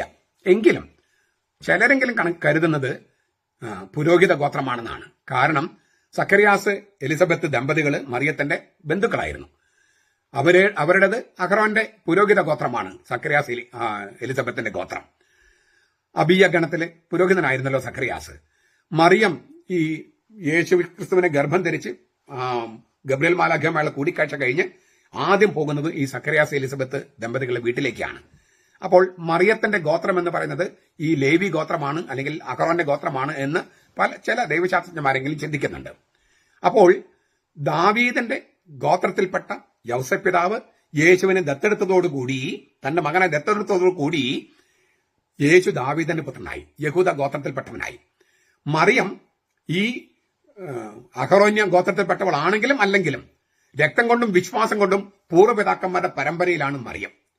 അതിനാൽ ഈ സ്തോത്രഗീതത്തില് മഗ്നിഫിക്കാത്തില് മറിയം പറയുന്നുണ്ട്, അവിടുന്ന് തന്റെ ദാസനായ ഇസ്രായേലിനെ തുണച്ചിരിക്കുന്നു.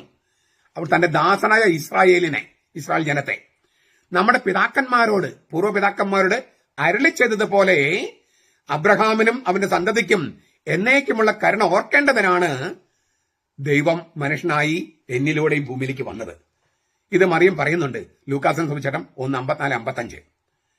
ഈ പൂർവ്വപിതാക്കന്മാര് അബ്രഹാം, ഇസഹാക്ക്, യാക്കോബ്, അവര് മാത്രമല്ല, ഈ ഹെബ്രായ ലേഖനത്തിൽ 11-ാം അധ്യായം നോക്കിയാല് ആദാം സൃഷ്ടി മുതല് ഒരുപാട് പേരുടെ കണക്കുകളോടെ പറയുന്നുണ്ട്. ഇങ്ങനെ പേരെടുത്ത് എന്തുമാത്രം പേരുടെ പേരാണ് പറയുന്നത്. അപ്പോൾ ആ പൂർവ്വപിതാക്കന്മാരൊക്കെ രക്ഷകനെ കാണാൻ ആഗ്രഹിച്ചിരുന്നു. വിശ്വാസത്തിന്റെ കണ്ണിലൂടെ അവർ കാണുകയും ചെയ്തു. യോഹന്നാൻ 8:86 കർത്താവ് പറയുന്നുണ്ട്. ഹെബ്രായ ലേഖനം 11-ാം അധ്യായം 39-40 പറയാണ്. 11-ാം അധ്യായത്തിൽ ഇങ്ങനെ ഞാൻ പറഞ്ഞല്ലോ, ഒരുപാട് വിശുദ്ധന്മാരുടെ പട്ടിക പറയുന്നുണ്ട്, പഴയ നിയമത്തിലെ വിശുദ്ധന്മാരുടെ. എന്നിട്ട് പറയാണ്, എന്നാൽ അവരെല്ലാവരും വിശ്വാസത്തിന്റെ സാക്ഷ്യം പ്രാപിച്ചെങ്കിലും വാഗ്ദാനം ചെയ്യപ്പെട്ടത് പ്രാപിച്ചില്ല. കാരണം നമ്മെ കൂടാതെ അവർ പരിപൂർണരാക്കപ്പെടാതിരിക്കാൻ, അതായത് രക്ഷാപൂർത്തി പ്രാപിക്കാതിരിക്കാൻ ദൈവം നമുക്ക് വേണ്ടി ഏറ്റവും നല്ലത്, അതായത് രക്ഷകനെ മുൻകൂട്ടി കണ്ടുവച്ചിരുന്നു. അപ്പോ അവര് വിശ്വാസത്തിന്റെ സാക്ഷ്യം പ്രാപിച്ചു, പക്ഷെ വാഗ്ദാനം ചെയ്യപ്പെട്ടവർ പ്രാപിച്ചില്ല. ആര്? പൂർവ്വപിതാക്കന്മാര്. അത് സംഭവിച്ചത് പുതിയ നിയമത്തിലാണ്.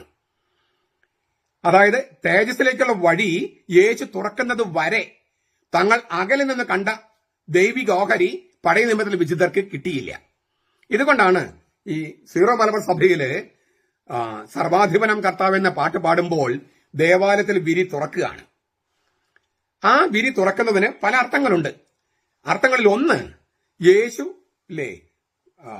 മരിച്ചു, അടക്കപ്പെട്ടു, മരിച്ചവരുടെ താവളത്തിൽ അവൻ കഴിഞ്ഞു. ഇതാണ് ഈ ഹോളി സാറ്റർഡേ, നമ്മളെ വലിയ ശനിയാഴ്ച എന്ന് പറയല്ലോ, ആ ദിവസത്തെ രഹസ്യം എന്ന് പറയുന്നത് യേശു മരിക്കുക മാത്രമല്ല, മരിച്ചവരുടെ താവളത്തിലായിരുന്നു. അങ്ങനെ അവൻ ചെന്നപ്പോൾ, അവൻ മരിച്ചപ്പോൾ തന്നെ ഈ വിശുദ്ധർ ഉയർപ്പിക്കപ്പെട്ടു. മത്തായിയുടെ സുവിശേഷം 27-ാം അധ്യായത്തിൽ പറയുന്നുണ്ട്, യേശു മരിച്ചപ്പോൾ ഈ പഴയ നിയമത്തിൽ വിശുദ്ധർ ഉയർപ്പിക്കപ്പെട്ടെങ്കിലും യേശു അവിടെ ചെന്ന് അവരോടൊപ്പം ഇങ്ങനെ ഈ അധോലോകത്ത് പൊങ്ങി വന്നപ്പോഴാണ് അവർ പ്രത്യക്ഷപ്പെട്ടത്. ഇത് മത്തായിയുടെ സുവിശേഷം 27-ാം അധ്യായത്തിൽ എഴുതിയിട്ടുണ്ട്. അപ്പോൾ യേശു മരിക്കുകയും മരിച്ചവരുടെ താവളത്തിൽ ചെല്ലുകയും ചെയ്തപ്പോൾ ഈ പഴയ നിയമത്തിൽ വിശുദ്ധർ ഉയർപ്പിക്കപ്പെട്ടു. പിന്നെ യേശുവിന്റെ ഉത്ഥാനത്തിന് ശേഷം അവർ പ്രത്യക്ഷപ്പെട്ടു. ഇത് മത്തായിയുടെ സുവിശേഷം 27-ാം അധ്യായത്തിൽ പറഞ്ഞിട്ടുണ്ട്. അതായത് തേജസ്സിലേക്കുള്ള വഴി യേശു തുറക്കുന്നത് വരെ തങ്ങൾ അകലിൽ നിന്ന് കണ്ട ദൈവിക ഓഹരി പഴയ നിയമത്തിൽ വിശുദ്ധർക്ക് കിട്ടിയില്ല. ഇതാണ് മത്തായിയുടെ സുവിശേഷം 27-ാം അധ്യായത്തിൽ പറഞ്ഞിരിക്കുന്നത്.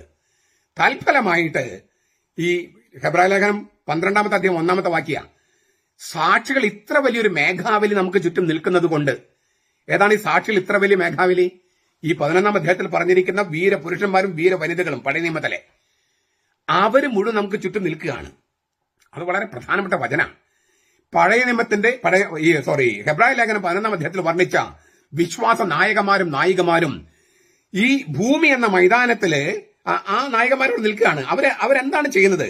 ഭൂമി എന്ന മൈതാനത്തിൽ വിശ്വാസത്തിന്റെ ഓട്ടപ്പന്തയത്തിൽ ഏർപ്പെട്ടിരിക്കുന്ന സത്യവിശ്വാസികൾ, നമ്മൾ സഭയിലെ അംഗങ്ങള്, അവരെ വീക്ഷിച്ചുകൊണ്ടും പ്രോത്സാഹിപ്പിച്ചുകൊണ്ടും കൈയടിച്ചുകൊണ്ടും ഈ പഴയ നിയമത്തിൽ വിശുദ്ധര് ഒരു സ്റ്റേഡിയത്തിൽ ഇങ്ങനെ ഇരിക്കുന്നത് പോലെ, ഗാലറിയിൽ ഇരിക്കുന്നത് പോലെയാണ് ഹെബ്രായ ലേഖനം സങ്കല്പിച്ചിരിക്കുന്നത്. ഓട്ട മത്സരത്തിന്റെ ഫിനിഷിംഗ് ലൈനിൽ ആരാണ് നിൽക്കുന്നത്? യേശുക്രിസ്തു. എന്തിനാ? നമുക്ക് സമ്മാനം തരാൻ. 12:2 അത് എഴുതിയിട്ടുണ്ട്, ഹെബ്രായ ലേഖനം 12:2. അപ്പൊ ഒരു ഓട്ട മത്സരം, ആ ഓട്ടം എന്നുള്ള വാക്കോട് ഉപയോഗിച്ചിട്ടുണ്ട്. ഈ തൽഫലമായി സാക്ഷികൾ ഇത്ര വലിയൊരു മേഘാവലി നമുക്ക് ചുറ്റും നിൽക്കുന്നത് കൊണ്ട് സകല ഭാരവും നമ്മെ കുടുക്കുന്ന പാപവും വിട്ടുകളഞ്ഞിട്ട് നമ്മുടെ മുമ്പിൽ വെച്ചിരിക്കുന്ന ഈ ഓട്ടം സ്ഥിരോത്സാഹത്തോട് നാം ഓടി തീർക്കുക. അങ്ങനെയാണ് ഹെബ്രായ ലേഖനം 12:1-2 വാക്യങ്ങൾ, 1-ാമത്തെ വാക്യം. അപ്പൊ ഓട്ടപ്പന്തയമാണ് നമ്മുടെ വിശ്വാസ ജീവിതം, ഒരു മത്സരമാണത്. ആ മത്സരത്തില് മൈതാനത്തില് മത്സരം നടക്കുമ്പോൾ പഴയ നിയമത്തിൽ വിശുദ്ധര് പൂർവ്വപിതാക്കന്മാരൊക്കെ ഈ സ്റ്റേഡിയത്തിന്റെ ഗാലറിയിൽ ഇരുന്ന് നമ്മെ പ്രോത്സാഹിപ്പിക്കുന്നു, നമുക്ക് പ്രേരണ നൽകുന്നു, ഉത്തേജിപ്പിക്കുന്നു. ഫിനിഷിംഗ് ലൈനിൽ കർത്താവ് യേശു നിൽക്കുന്നു കിരീടവുമായിട്ട്. അവൻ കാത്തു നിൽക്കുകയാണ്. അപ്പോ ഇത് വളരെ പ്രധാനപ്പെട്ട സംഗതിയാണ്. പൂർവ്വപിതാക്കന്മാര്, മരണം മൂലം മടങ്ങിപ്പോയ പൂർവ്വപിതാക്കന്മാര്, അതുപോലെ പറയുന്ന വിശുദ്ധര് നമ്മെ നോക്കി ഹർഷാരവും മുഴക്കുന്ന ഈ ചിത്രം പുണ്യവാന്മാരുടെ ഐക്യത്തിലേക്കും വിശുദ്ധരുടെ മധ്യസ്ഥ പ്രാർത്ഥനകളിലേക്കും കഴിച്ചുകൊണ്ടാണ്. വെളിപാട് പുസ്തകം 5:8, വെളിപാട് പുസ്തകം 8:1-4 വിശുദ്ധരുടെ പ്രാർത്ഥനകൾ വേണമെന്ന് തിരുവചനം എഴുതിയിട്ടുണ്ട്. ആ തിരുവചനത്തിനെതിരെ നിൽക്കുന്നവർ പെന്തക്കോസ്തക്കാരും യഹോവസാക്ഷികളും ഈ കത്തോലിക്ക സഭ വിട്ടുപോയവരാണ്. വിശുദ്ധരുടെ പ്രാർത്ഥന വേണ്ട, ഏകമധ്യസ്ഥനുള്ളവൻ വിശുദ്ധരുടെ പ്രാർത്ഥന വേണ്ട, മറിയം വേണ്ടാന്ന്. അവരൊക്കെ തിരുവചനത്തിനെതിരെയാണ്. വിശുദ്ധരുടെ പ്രാർത്ഥന വേണമെന്ന് വെളിപാട് പുസ്തകം 5:8 8-ാമത്തെ അധ്യായം 1 മുതൽ 4 വാക്യങ്ങളിലുണ്ട്. വിശുദ്ധരുടെ പ്രാർത്ഥന എന്ന് 2 പ്രാവശ്യം അടയിച്ചിട്ടുണ്ട് 8-ാമത്തെ അധ്യായത്തിൽ. എന്നിട്ടും ഇവര് പറയുന്നത് വിശുദ്ധരുടെ പ്രാർത്ഥന വേണ്ടെന്ന്. തിരുവചനത്തിനെതിരെ നിലപാടെടുക്കുക എന്നുള്ളതാണ് ഈ പറഞ്ഞ കത്തോലിക്ക സഭയിൽ നിന്ന് വിട്ടുപോയവരുടെ ഒരു പൊതു നിലപാട്. അതാണ്. തീർത്ഥാടകയായ സഭയിൽ നിന്നും വിച്ഛേദിക്കപ്പെട്ടവരോ ഭൂമിയിലെ സഭയോട് താല്പര്യമില്ലാത്തവരല്ല സ്വർഗീയ സഭ. ഭൗമിക സഭയുടെ രക്ഷയ്ക്കായി ഉത്സാഹത്തോടെ ദൈവത്തിനു മുമ്പിൽ നിവേദനം സമർപ്പിക്കുന്നവരാണ് ഈ പൂർവ്വപിതാക്കന്മാർ എന്ന് ഈ തിരുവചനം സാക്ഷ്യപ്പെടുത്തുകയാണ്. അതുകൊണ്ടാണ് ഈ അബ്രഹാം, ഇസഹാക്ക്, യാക്കോബ്, ദാവീദ് തുടങ്ങിയ പൂർവ്വപിതാക്കന്മാര് അവര് അബ്രഹാമിന് മുമ്പുള്ളവനായ പുത്രൻ തമ്പുരാനെ, അതായത് ആൽഫയും ഒമേഗയുമായ ദൈവപുത്രനെ വിശ്വാസത്തിന്റെ ഈ വിശുദ്ധർ കണ്ണിലൂടെ കണ്ടു. പക്ഷേ ഈ പുത്രൻ തമ്പുരാനെ, അബ്രഹാമിന് മുമ്പിലുള്ള പുത്രൻ തമ്പുരാനെ, യോഹന്നാൻ 8:58, ആൽഫയും ഒമേഗയുമായ ദൈവപുത്രനെ, വെളിപാട് 22:12-13, ആ പുത്രൻ തമ്പുരാനെ വിശ്വാസത്തിന്റെ കവാടത്തിലൂടെയും അനുസരണത്തിന്റെ വാതിലിലൂടെയും ഈ ഭൂമിയിലേക്ക് കൊണ്ടുവന്നതാരാണ്? മറിയമാണ്. അതിനാൽ അബ്രഹാമിന് മുമ്പേ ഞാനുണ്ട് എന്ന് പറഞ്ഞവനെ ഈ ഭൂമിയിലേക്ക് കൊണ്ടുവന്നത് മറിയമല്ലേ? അബ്രഹാമിന് മുമ്പ്, പൂർവ്വപിതാവായ അബ്രഹാമിന് മുമ്പ് ഞാനുണ്ട് എന്ന് പറഞ്ഞ യേശുവിനെ, ദൈവം തന്നെയായ പുത്രനെ ഈ ഭൂമിയിലേക്ക് കൊണ്ടുവന്നത് ആരാണ്? മറിയം. വിശ്വാസത്തിന്റെ കവാടം തുറന്ന്, അനുസരണത്തിന്റെ വാതിൽ തുറന്ന് അവളാണ് പരിശുദ്ധാത്മാവിന് തന്റെ ജീവിതത്തിലേക്ക് സ്വാഗതം ചെയ്ത് ദൈവപുത്രനെ ഗർഭം ധരിച്ച് 10 മാസം ചുമന്ന് പ്രസവിച്ചത്. അപ്പൊ അവള് പൂർവ്വപിതാക്കന്മാരുടെ രാജ്ഞിയല്ലേ? വല്ല സംശയമുണ്ടോ? രാജ്ഞി എന്ന വാക്കിന്റെ അർത്ഥം നമ്മൾ ഇന്നലെ കണ്ടു. മാലാഖമാരുടെ രാജ്ഞി എന്ന വാഴ്ത്തമൊഴിയില് അത് നിങ്ങൾ അവിടെ കാണുക. മാലാഖമാരുടെ രാജ്ഞി എന്നുള്ളത് പൂർവ്വപിതാക്കന്മാരുടെ രാജ്ഞിയാണെന്ന് ബൈബിൾ തന്നെയല്ലേ സാക്ഷ്യപ്പെടുത്തുന്നത്? മറിയം പൂർവ്വപിതാക്കന്മാരുടെ രാജ്ഞിയാണെന്ന് ബൈബിൾ തന്നെയല്ലേ സാക്ഷ്യപ്പെടുത്തുന്നത്? അതൊരു ഗംഭീര വാഴ്ത്തമൊഴിയല്ലേ? ഞാൻ ഈ പറഞ്ഞ വചനങ്ങളെല്ലാം തിരുവചനങ്ങളാണ്.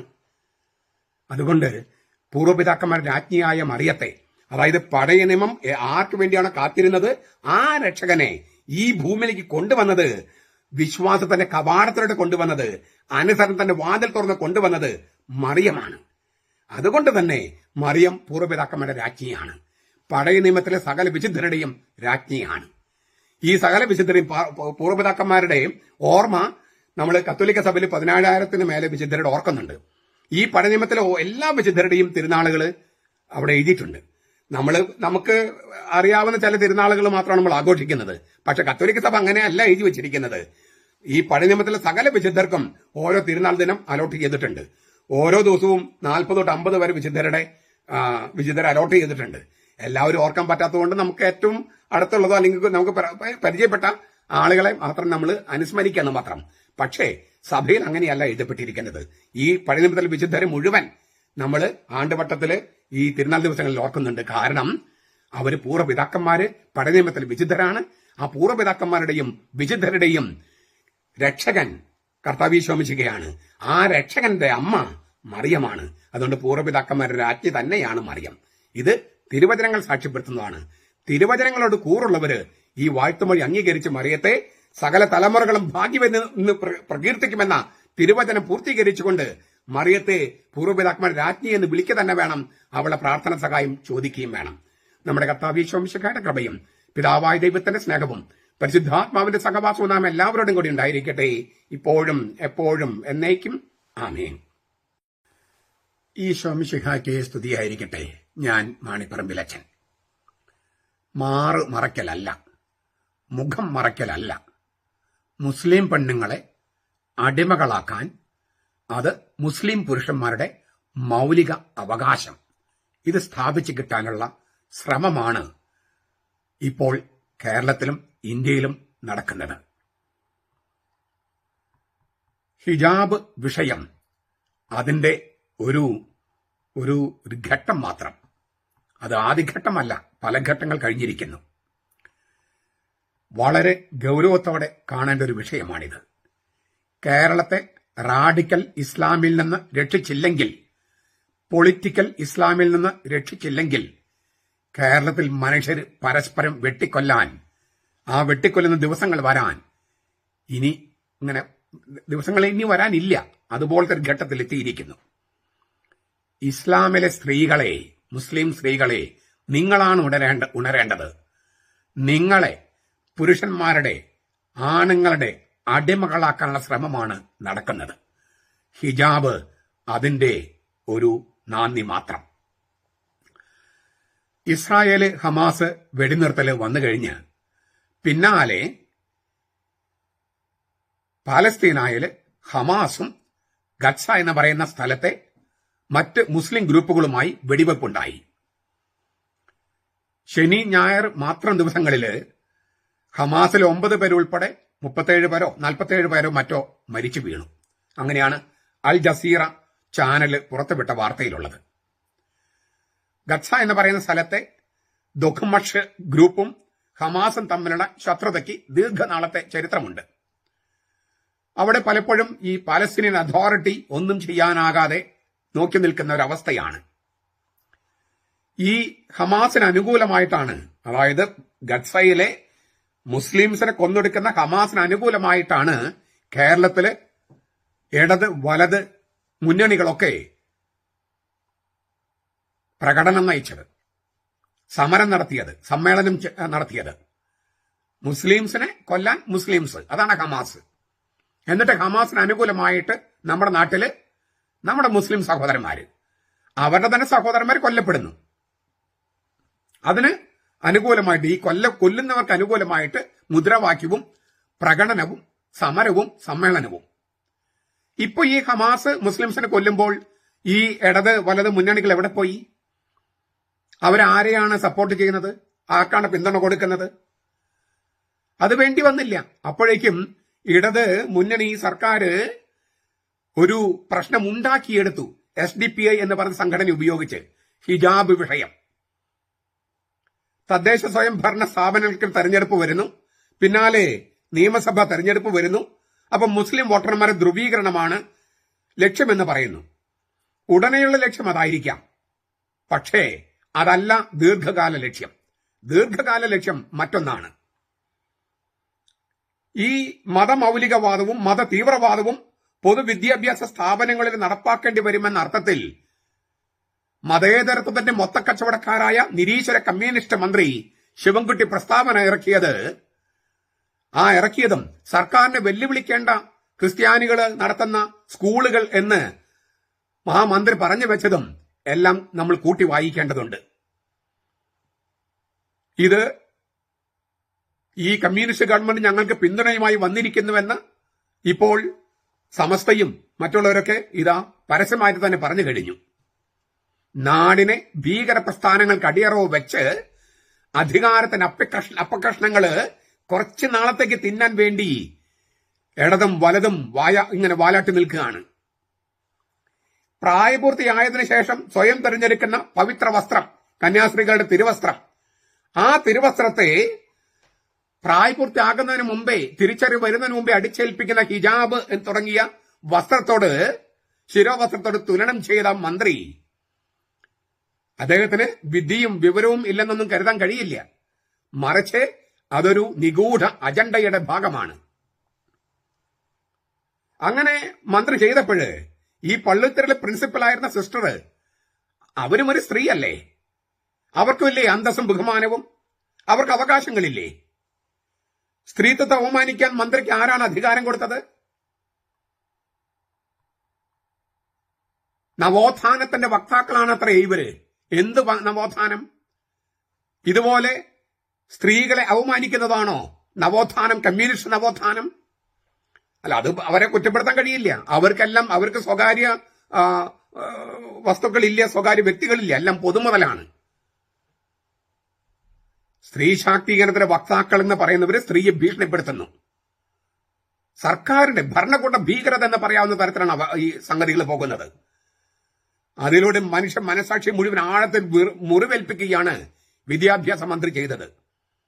മതസൗഹാർദ്ദത്തിന് മുൻകൈയെടുക്കേണ്ട മന്ത്രി തന്നെ മതസ്പർദ്ധ ആളി കത്തിക്കുകയായിരുന്നു. അപ്പൊ ഇനി എന്താണ് ഒരു പോംവഴി? മറ്റൊരു രാഷ്ട്രീയ പ്രസ്ഥാനത്തിൽ ക്രിസ്ത്യാനികൾ അഭയം തേടണോ? അത് ശാശ്വത പരിഹാരമാണോ? അവർക്ക് സനാതന ധർമ്മമാണ് അജണ്ട. എല്ലാ മനുഷ്യരും തുല്യരല്ല, തുല്യ അന്തസ്സുള്ളവരല്ല. അവർക്ക് അവിടെ വർണ്ണവ്യവസ്ഥയുണ്ട്. ആ വർണ്ണവ്യവസ്ഥ ഇന്ത്യയിൽ നടപ്പാക്കണമെന്നാണ് അവരുടെ അജണ്ട. അപ്പോൾ നമുക്ക് എന്താണ് ചോയ്സ്? ക്രിസ്ത്യാനികൾക്ക് എന്താണ് ചോയ്സ്?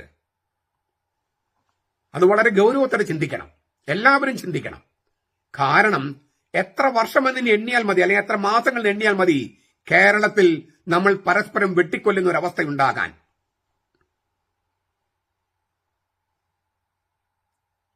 കേരളത്തിലും ഇന്ത്യയിലും പൊളിറ്റിക്കൽ ഇസ്ലാമിന്റെ ദീർഘകാല ലക്ഷ്യം എന്താണെന്ന് നമുക്ക് എല്ലാവർക്കും അറിയാം.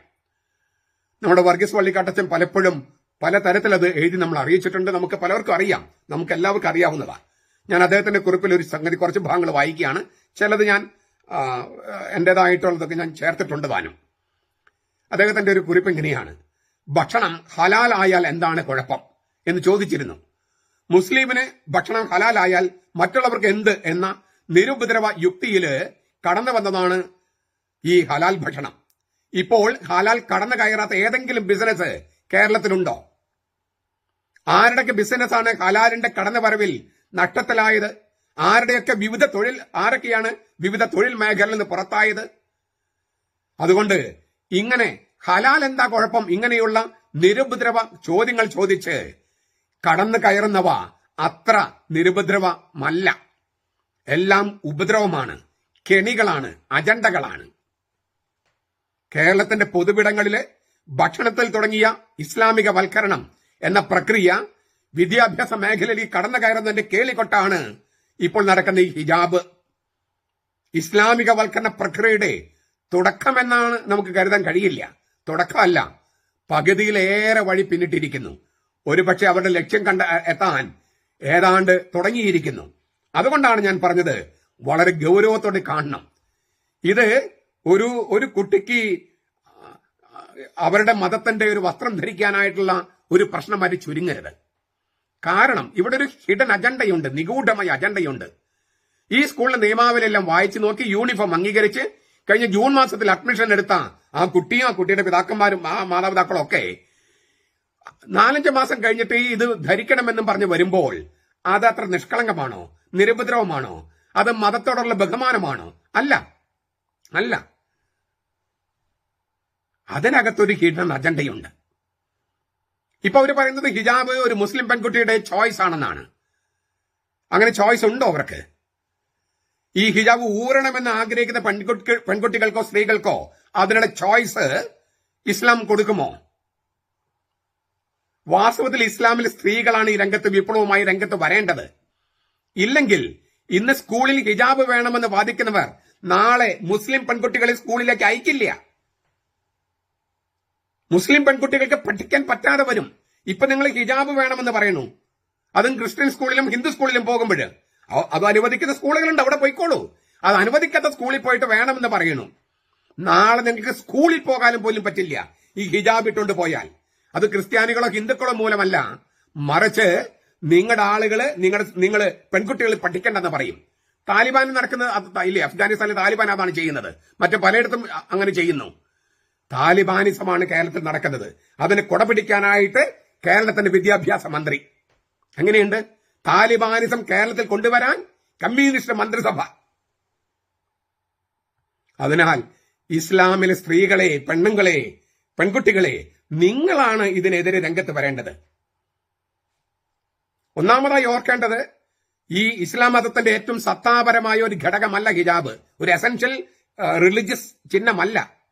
അത് പുരുഷ മേധാവിത്വം സ്ത്രീകളെ വസ്തുവായി കച്ചവട ചരക്കായി തുച്ഛീകരിക്കുന്ന ഒരു ലക്ഷണമാണ്. സ്ത്രീകളുടെ മേൽ ഹിജാബ് അടിച്ചേൽപ്പിക്കാനുള്ള ശ്രമമാണിത്. ഹിജാബ് വേണമെന്ന് പറഞ്ഞ് മുസ്ലിം സ്ത്രീകളുടെ മേൽ ഹിജാബ് അടിച്ചേൽപ്പിക്കാനാണ് റാഡിക്കൽ ഇസ്ലാം ശ്രമിക്കുന്നത്. സ്ത്രീ വിരുദ്ധത വെച്ചു പുലർത്തുന്ന സമസ്ത, SDPI, പോപ്പുലർ ഫ്രണ്ട് തുടങ്ങിയവർ മുഴുവൻ റാഡിക്കൽ ഇസ്ലാമിന്റെ അജണ്ട നടപ്പാക്കുകയാണ്. ആ കെണിയില് സാക്ഷാൽ മുസ്ലിങ്ങൾ വീണു പോകരുത്. ഹിജാബ് മുസ്ലിങ്ങൾക്കെതിരെ നടത്തുന്ന ഒരു പരിപാടിയായിട്ട് മനസ്സിലാക്കണം. അല്ലാതെ ക്രിസ്ത്യാനികളോ ഹിന്ദുക്കളോ അല്ല അതിനെതിരെ. ഞാൻ ആവർത്തിക്കുക, ഇന്ന് ഹിജാബ് വേണമെന്ന് പറഞ്ഞു. ഹിജാബ് നിങ്ങളുടെ മേൽ അടിച്ചേൽപ്പിക്കുകയാണ്. നാളെ നിങ്ങൾക്ക് സ്കൂളിൽ പോകാൻ പറ്റാതെ വരും. അത് ഇപ്പം മുളയിലെ നുള്ളിയാൽ മുസ്ലിം സ്ത്രീകൾക്ക് സ്വാതന്ത്ര്യമുണ്ടാകും, സമത്വമുണ്ടാകും, അന്തസ്സോടെയും ബഹുമാനത്തും ജീവിക്കാൻ പറ്റും. ഇല്ലെങ്കിൽ നിങ്ങളുടെ പുരുഷന്മാരുടെ അടിമകളായി നിങ്ങൾ മാറും. നിങ്ങളുടെ പുരുഷന്മാർ നിങ്ങളെ സ്നേഹിക്കുകയല്ല, നിങ്ങൾ വസ്തുവായി തുച്ഛീകരിക്കുകയാണ്. ഈ പള്ളുരുത്തി സ്കൂളിലെ ഹിജാബ് വിഷയം അതൊന്നും ഒറ്റപ്പെട്ട സംഭവമല്ല. ഇവ എത്രയോ സംഭവങ്ങളായി. പുൽക്കൂട് തകർക്കുക, ലവ് ജിഹാദ്, പാലാ ബിഷപ്പിനെതിരെയുള്ള ആക്രമണം, കൈവെട്ടല്, നിസ്കാരമൊരു സമരം, സ്കോളർഷിപ്പ് തട്ടിയെടുക്കല്, മുനമ്പം വഖഫ്, കളമശ്ശേരി മഠം കയ്യേറല്, ഹലാല് ഭക്ഷണ വിവാദം, ഇതൊക്കെ ഒറ്റപ്പെട്ട സംഭവമാണ്. എത്ര എണ്ണം കഴിഞ്ഞു? ജെൻഡർ ന്യൂട്രൽ യൂണിഫോം ഞമ്മന്റെ ആളുകൾക്ക് പ്രശ്നമാണത്രേ. മകനും മകൾക്കും തുല്യാവകാശം ഞമ്മന്റെ ആളുകൾക്ക് പ്രശ്നമാണത്രേ. യൂണിഫോം സിവിൽ കോഡ് ഞമ്മന്റെ ആളുകൾക്ക് പ്രശ്നമാണത്രേ. വന്ദേമാതരം ചൊല്ലുന്നത് ഞമ്മന്റെ ആളുകൾക്ക് പ്രശ്നമാണത്രേ. വെള്ളിയാഴ്ച പരീക്ഷ വെച്ചാൽ ഞമ്മന്റെ ആളുകൾക്ക് പ്രശ്നമാണത്രേ. നിങ്ങൾ മാത്രമാണോ ഇവിടെയുള്ളത്? നിങ്ങളുടെ അവകാശങ്ങൾ പറയുമ്പോൾ മറ്റുള്ളവരുടെ അവകാശങ്ങൾ ഹനിക്കാൻ പാടില്ല എന്നുള്ള സാമാന്യ തത്വം വേണ്ടേ? ഈ ഹിജാബും ബുർഖയൊക്കെ ധരിച്ച് നിങ്ങളുടെ പള്ളികളിൽ അവർ അനുവദിക്കുമോ? എന്ത് സ്കൂളിൽ, ക്രിസ്ത്യൻ സ്കൂളിലും ഹിന്ദു സ്കൂളിലും മാത്രം? ഇനി വോട്ട് ചെയ്യാൻ പോകുമ്പോഴും ഹിജാബ് മാത്രമല്ല, നിഖാബും വേണം, മുഖം മറയ്ക്കുന്ന, മൊത്തം മറയ്ക്കുന്ന, ശരീരം മുഴുവൻ മറയ്ക്കുന്ന ബുർക്കയും വേണം. അത് മൗലിക അവകാശമാണ്, ഭരണഘടനാ അവകാശമാണെന്നൊക്കെ പറയുമോ? ഹലാൽ ഭക്ഷണവും നോമ്പ് തുറയും എല്ലാ സ്കൂളിലും വേണമെന്ന് വാദിക്കുമോ? ജിഹാദ് ചെയ്ത് ഷഹീദാകാൻ സ്കൂളിൽ പരിശീലനം വേണമെന്ന് വാദിക്കുമോ? നവകേരളത്തില് ഹമാസുകളെ സൃഷ്ടിച്ചെടുക്കാൻ കമ്മ്യൂണിസ്റ്റ് മന്ത്രിസഭയ്ക്ക് എന്താണ് ഇത്ര ധൃതി? എന്നിട്ട് വേണോ ഹിന്ദുവിനെയും ക്രിസ്ത്യാനിയെയും തുടച്ചു നീക്കാൻ? അതിന് കുട പിടിക്കുകയാണോ കമ്മ്യൂണിസ്റ്റ് മന്ത്രിസഭ? വള്ളിക്കാടച്ചന്റെ വാക്കുകൾ ഞാൻ ഒന്നുകൂടി എടുക്കുകയാണ്. നമ്പൂതിരിമാര് നൂറ്റാണ്ടുകൾക്ക് മുമ്പ് പാലിച്ചിരുന്ന അയിത്തം എന്ന ആചാരം ഭരണഘടന വന്നതോടെ കുറ്റമായി ഇല്ലാതായി.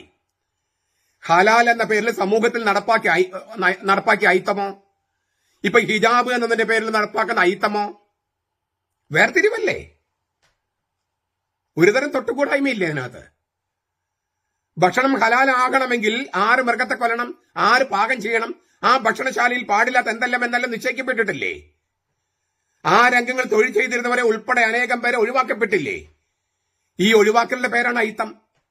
ഈ വേർതിരിവിന്റെയും പേരാണ് അയിത്തം. അതില്ലാതിരിക്കാനാണ് യൂണിഫോം കൊണ്ടുവന്നത്. അവർണൻ പാകം ചെയ്തത് സവർണനെ നിഷിദ്ധമാക്കുന്നത് മാത്രമാണോ അയിത്തം?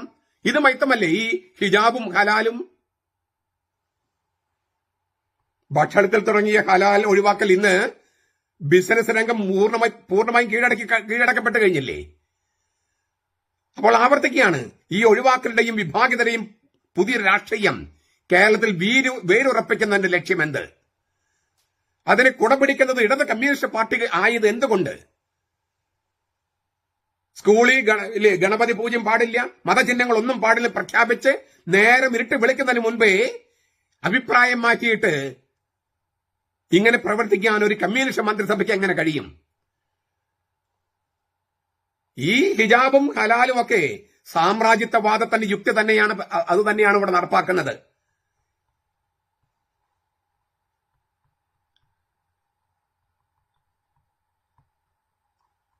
പുരുഷ മേൽക്കോയ്മയുടെ നോട്ടത്തിന് മുൻപിൽ മാറുമറക്കൽ എന്ന അവകാശ സമരം നടന്ന നാടാണിത്.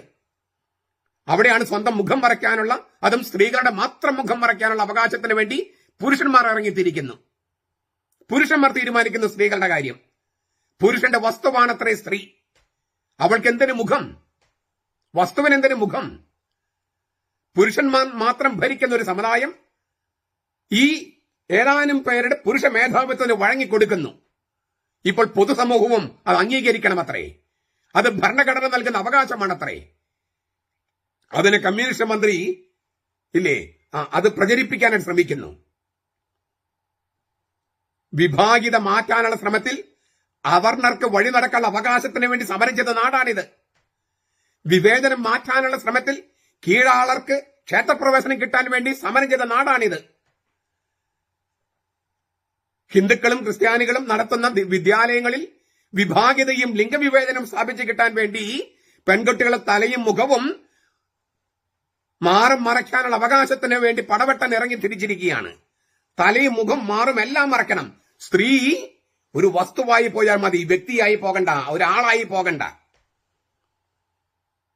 നിസ്കാരമുറി അനുവദിച്ച് കിട്ടാൻ പ്രാർത്ഥിക്കാനുള്ള മോഹം കൊണ്ടാണോ? അല്ലല്ലോ. ജിഹാദിൽ ഏർപ്പെട്ടിരിക്കുന്ന മുജാഹിദുകൾ അഥവാ ദൈവത്തിന്റെ പോരാളികൾ എന്നാണ് ഇപ്രകാരം വിഭാഗിതയ്ക്ക് വേണ്ടി, ലിംഗവിവേചനത്തിന് വേണ്ടി സമരവും പിന്നെ യുദ്ധവും ചെയ്യാൻ ഇറങ്ങിത്തിരിക്കുന്നവർ സ്വയം അഭിമാനം കൊള്ളുന്നത്. എന്ന് വെച്ചാൽ റാഡിക്കൽ ഇസ്ലാമിക വൽക്കരണം തന്നെ. അതിലൊന്നാം ഘട്ടമായിരുന്നു വ്യക്തികളെ റാഡിക്കലൈസ് ചെയ്യുക. അത് സംഭവിച്ചു കഴിഞ്ഞു. സമസ്തയും SDPയും പോപ്പുലർ ഫ്രണ്ടും. പിന്നെ സമുദായത്തെ റാഡിക്കലൈസ് ചെയ്യുക. മുസ്ലിം ലീഗ് അതിൽ കെണിയായിട്ട് വീണു. അവരും റാഡിക്കലായി പോയി. കാരണം അവർ യുവാക്കളൊക്കെ റാഡിക്കലായി പോയി. തീവ്രവാദം അതും പിന്നിട്ടു. ഇനി റാഡിക്കൽ ഇസ്ലാമിനുള്ള, അതായത് പൊളിറ്റിക്കൽ ഇസ്ലാമിനുള്ള അംഗീകാരം പൊതുസമൂഹം, പൗരസമൂഹം അംഗീകാരം കൊടുക്കണം അത്രേ. അതിനുവേണ്ടിയുള്ള ശ്രമമാണ് പള്ളുരുത്തിയിൽ ചെയ്തത്, മറ്റിടങ്ങളിൽ സംഭവിക്കുന്നത്. അപ്പൊ ഈ നിസ്കാരമുറിയും ഹലാലും ഹിജാബും ഒക്കെ ഈ റാഡിക്കൽ ഇസ്ലാമിനെ അംഗീകരിച്ച് കിട്ടാൻ, പൊതുസമൂഹം അംഗീകരിച്ച് കൊടുക്കാൻ വേണ്ടിയുള്ള ശ്രമമാണ്. സമൂഹത്തിൽ സംഘർഷം സൃഷ്ടിക്കുക, എന്നിട്ട് രണ്ട് പക്ഷമാക്കുക. ഇപ്പൊ ഈ ഹിജാബിന്റെ പേരിൽ സമൂഹം പല തട്ടുകളായില്ലേ? അത് അവരുടെ അജണ്ടയാണ്. അവർ വിജയിച്ചു കഴിഞ്ഞു. അതിനെതിരെയാണ് നമ്മൾ നിലകൊള്ളേണ്ടത്. നമുക്കറിയാം ഇങ്ങനെ റാഡിക്കലൈസേഷൻ വന്ന രാജ്യങ്ങളുടെ സ്ഥിതി എന്താണ്. വീണ് കിടക്കുന്നവന് ദുരിതാവസ്ഥ നോക്കുക.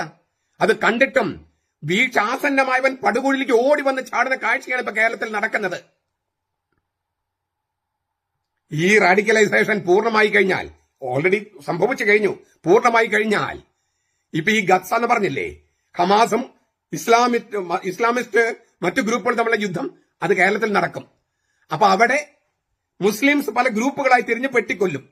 അതിനിടയിൽപ്പെട്ട് ഉള്ള ഹിന്ദുക്കളും ക്രിസ്ത്യാനികളും മരിക്കുകയും ചെയ്യും. പരസ്പരം കൊല്ലുന്ന ഒരു സംസ്കാരം, അത് വേണോ വേണ്ടെന്ന് ഇപ്പൊ തീരുമാനിക്കണം. എന്നിട്ട് വേണം ഹമാസിന് ജയ് വിളിക്കാനും ഹിജാബിന് പിന്തുണ കൊടുക്കാനും മന്ത്രിമാരടക്കമുള്ളവർ ഇറങ്ങിത്തിരിക്കാൻ. പക്ഷെ ഒരു കാര്യം ഓർക്കുക, അന്ന് ഈ ഹമാസിന് വേണ്ടി ജയ് വിളിക്കാൻ കമ്മ്യൂണിസ്റ്റുകാർ പോലും ഉണ്ടാകില്ല കേരളത്തില്. അതുകൊണ്ട് പള്ളിക്കൊരു പള്ളിക്കൂടം എന്ന വിദ്യാഭ്യാസ നവോത്ഥാനം തുടങ്ങിയത് ക്രിസ്ത്യാനികളാണ്. നവോത്ഥാനത്തിന്റെ പതാക ഏന്തിയവര് ക്രിസ്ത്യാനികളാണ്. ഇപ്പോൾ വീണ്ടും ഒരു നവോത്ഥാന പ്രസ്ഥാനത്തിന് പതാക ഏന്താൻ ക്രിസ്ത്യാനികൾ ഇറങ്ങിത്തിരിക്കണം. വിദ്യാഭ്യാസം സാമൂഹിക മാറ്റത്തിന് എന്ന മുദ്രാവാക്യം ചാവറയച്ചൻ ഇറങ്ങിത്തിരിച്ചു. മതം, ജാതി, വർണ്ണം, ലിംഗം ഒന്നും നോക്കാതെ എല്ലാവർക്കും വിദ്യാഭ്യാസം. ക്രിസ്ത്യൻ മിഷണറിമാരാണ് ചെയ്തത്, കത്തോലിക്കരാണത് ചെയ്തത്. ചാവറയച്ചൻ, രൂപതകള്, കന്യാസ്ത്രീമാര് അവരാണത് ചെയ്തത്. കേരളത്തിലും ഇന്ത്യയിലൊട്ടാകെയും സമത്വ ചിന്ത കൊണ്ടുവരാൻ ജാതിയുടെ പേരിലും മതത്തിന്റെ പേരിലും ഭിന്നിച്ചു നിന്നവർക്ക് ഇടയിൽ സമത്വ ചിന്ത കൊണ്ടുവരാൻ ക്രൈസ്തവ മിഷണറിമാരും ചാവറയച്ചനും കത്തോലിക്ക സഭയും കൊണ്ടുവന്നതാണ് യൂണിഫോം. അതെല്ലാ സ്കൂളുകളിൽ നടപ്പാക്കണം. ആ യൂണിഫോമിൽ എന്തൊക്കെ വേണമെന്ന് സ്കൂൾ അധികൃതർ തീരുമാനിക്കട്ടെ. അതല്ലേ ശരി? അതല്ല എന്റെ ഒരു മര്യാദ. അതുപോലെ പട്ടിണി അകറ്റാൻ വേണ്ടി ചാവറയച്ചൻ തുടങ്ങിയതാണ് പിടിയേരി പിരിച്ച് ഉച്ചക്കഞ്ഞി സമ്പ്രദായം. അത് ഇപ്പോഴത്തെ സർക്കാരുകൾ തുടങ്ങിയതല്ല, ചാവറയച്ചൻ തുടങ്ങിയതാണ്. ഒരു കത്തോലിക്ക പുരോഹിതനായിരുന്നു അദ്ദേഹം. സ്ത്രീകളുടെ വിദ്യാഭ്യാസത്തിന് അദ്ദേഹം മുൻകൈയെടുത്തു. ആദ്യത്തെ സംസ്കൃത സ്കൂൾ സ്ഥാപിച്ചത് ക്രിസ്ത്യാനിയായ ചാവറയച്ചന, കത്തോലിക്കനായ ചാവറയച്ചന. സംസ്കൃത സ്കൂള്. ആദ്യത്തെ അച്ചടി യന്ത്രം സ്ഥാപിച്ചത് സാഹിത്യം പ്രചരിപ്പിക്കാൻ ചാവറയച്ചന. നസ്രാണി ദീപിക പത്രം തുടങ്ങിയത് ചാവറയച്ചന, അല്ലെങ്കിൽ CMI സന്യാസ സഭയാണ്, കത്തോലിക്കരാണ്. അതുകൊണ്ട് കേരളത്തിന്റെ നവോത്ഥാന നായകസ്ഥാനം ക്രിസ്ത്യാനികൾക്കും കത്തോലിക്കർക്കും ചാവറയച്ചനൊക്കെ ഉള്ളതാണ്. അത് നഷ്ടപ്പെടുത്തരുത്, നഷ്ടപ്പെടുത്താൻ അനുവദിക്കരുത്. നഷ്ടപ്പെട്ടിട്ടുണ്ടെങ്കിൽ തിരിച്ചു പിടിക്കണം. അത് ക്രിസ്ത്യാനികൾക്ക് വേണ്ടിയല്ല, കത്തോലിക്കർക്ക് വേണ്ടിയല്ല, കേരളത്തെ ഭ്രാന്താലയമാക്കാൻ ശ്രമിക്കുന്ന റാഡിക്കൽ ഇസ്ലാമിൽ നിന്ന് രക്ഷിക്കാൻ, ആ ഇസ്ലാമിൽ നിന്ന് ഇസ്ലാം മതത്തെയും ഹിന്ദുക്കളെയും ക്രിസ്ത്യാനികളെയും രക്ഷിക്കാൻ, നമ്മുടെ നാട്ടിൽ പരസ്പരം വെട്ടിക്കൊല്ലുന്ന സാഹചര്യം വരാതിരിക്കാൻ ഇപ്പൊ നമ്മൾ നടപടിയെടുക്കണം. ഞാനത് ആവർത്തിക്കുകയാണ്. അത് ക്രിസ്ത്യാനികൾക്ക് വേണ്ടിയല്ല, ശരിക്കുള്ള ഇസ്ലാമിന് വേണ്ടിയും ഹിന്ദുക്കൾക്ക് വേണ്ടിയും ക്രിസ്ത്യാനികൾക്കും വേണ്ടിയുമാണ്. കാരണം ക്രിസ്ത്യാനികൾ നവോത്ഥാനത്തിന് മുൻകൈ എടുക്കുമ്പോൾ അവിടെ ജാതി, മതം, വർണ്ണം, വർഗ, ലിംഗ അസമത്വം ഉണ്ടാകില്ല. ഉണ്ടെങ്കിൽ തന്നെ അത് മാറ്റാനുള്ള ശ്രമങ്ങൾ ഉണ്ടായിക്കൊണ്ടിരിക്കും. ഇതിന് വിപരീതമാണ് റാഡിക്കൽ ഇസ്ലാം. ഏത് വേണമെന്ന് നമ്മൾ തീരുമാനിക്കണം, നമ്മൾ ഓരോരുത്തരും തീരുമാനിക്കണം. നമ്മുടെ കർത്താവ് ഈശോ മിശിഹായുടെ കൃപയും പിതാവായ ദൈവത്തിന്റെ സ്നേഹവും പരിശുദ്ധാത്മാവിന്റെ സഹവാസവും നാം എല്ലാവരോടും കൂടി ഉണ്ടായിരിക്കട്ടെ, എപ്പോഴും എപ്പോഴും എന്നേക്കും. ആമേൻ.